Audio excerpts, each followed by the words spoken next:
I think there are a number of favorable developments that will continue to make China a big investment opportunity. Our business in China is driven by two factors. The first one is China has an emerging middle class that has a huge size. And that emerging middle class will continue to look for investment opportunities, both domestically but also internationally. The second factor that makes China attractive is that China has now committed over the next 5-year plan to a continued opening up. Interest rate levels in China are simply higher than we see it here in the Western world, and I think also as the opening of the China capital market will continue, you'll see very meaningful capital inflows into the credit and the bond areas in China. In a way, good medium long-term reason. It's a strategic overweight, and China equities will come back at much higher levels in a kind of rational exuberance, because finally investors will realize that it's a much better risk-adjusted proposition. We continue to be quite involved in the Chinese corporate bond market. The Chinese government bond market looks quite attractive on a relative basis at the moment.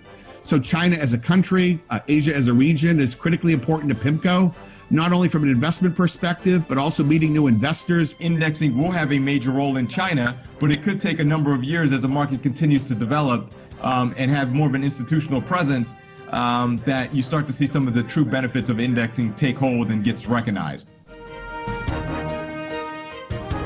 I think the underlying issues that I think the Chinese regulators are getting at are actually quite consistent with some of the things that are going on in other developed markets, whether it be US or Europe. As you think about the effects of Amazon or Facebook or other very large dominant technology companies and the impacts there are for smaller startups. In fact, regulatory changes cause investors to pause everywhere around the world, in Europe and in the US as well.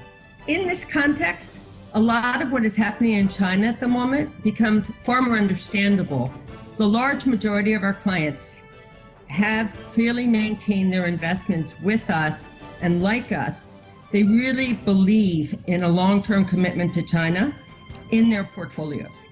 So nothing's changed there. So we have evolved towards those companies that are serving more and more of the population in China. So tier 3, tier 4 cities and beyond.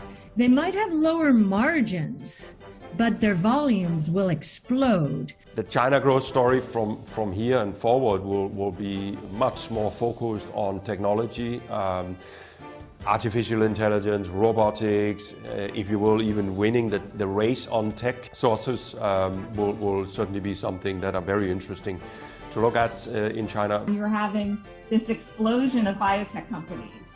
Then you need the combination of venture capital, you need centers of excellence like you have in Pudong, for example, and you need government policies that incent innovation. And I think you have that in China, and so you really do have the potential for a large number of biotech companies. There's going to be a massive transformation of the industrial economy in China. There are some obvious opportunities there around alternative energy, but some less obvious opportunities around the supporting infrastructure that's going to be needed, the industrial change that's going to be needed, and the changes to the transport sector. So I think it's a great example of where ESG creates opportunity. I'm bullish on the continued growth of China. I'm bullish on the growth of the world economy. So I think commodity-related investments, which have been very out of favor, are having their day in the sun.